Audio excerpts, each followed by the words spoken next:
ഒരുപാട് അനുഗ്രഹങ്ങൾ മാതാവ് തന്നു. ഇത് മാത്രമല്ല, സമയത്തിൻ്റെ കുറവുകൊണ്ട് ഞാൻ സാക്ഷ്യം ചുരുക്കുകയാണ്.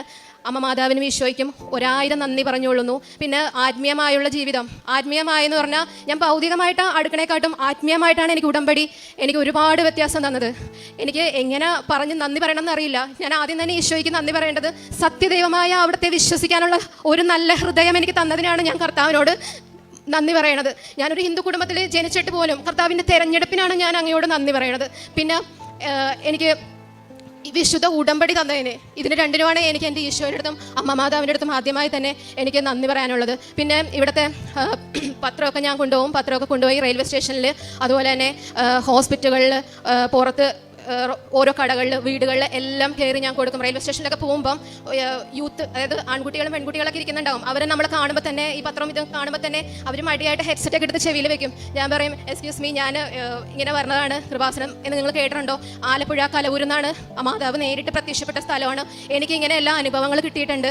നിങ്ങൾ ഉറപ്പായിട്ടും, ആൺകുട്ടികളാണെങ്കിൽ ഞാൻ പറയും, പെൺകുട്ടികളാണെങ്കിലും നിങ്ങൾ എന്തിനെക്കാട്ടും അധികമായി ദൈവത്തിലാണ് ആദ്യം ആശ്രയിക്കേണ്ടത്. അല്ലാതെ നിങ്ങൾ എന്തെങ്കിലും കാര്യങ്ങളുടെ പുറകെ പോയാൽ നിങ്ങൾ ഉറപ്പായിട്ടും ജീവിതത്തിൽ പെട്ടുപോകുന്ന ഒരു അവസ്ഥ ഉണ്ടാവും. ആ സമയത്ത് എളിമപ്പെടാൻ നിൽക്കാതെ ഇപ്പോഴേ നിങ്ങൾ ദൈവത്തിൽ എളിമപ്പെട്ട് ജീവിക്കണം എന്നൊക്കെ ഞാൻ പറഞ്ഞു കൊടുക്കും. എൻ്റെ അനുഭവങ്ങളെല്ലാം ഞാൻ പറഞ്ഞു കൊടുക്കാറുണ്ട്.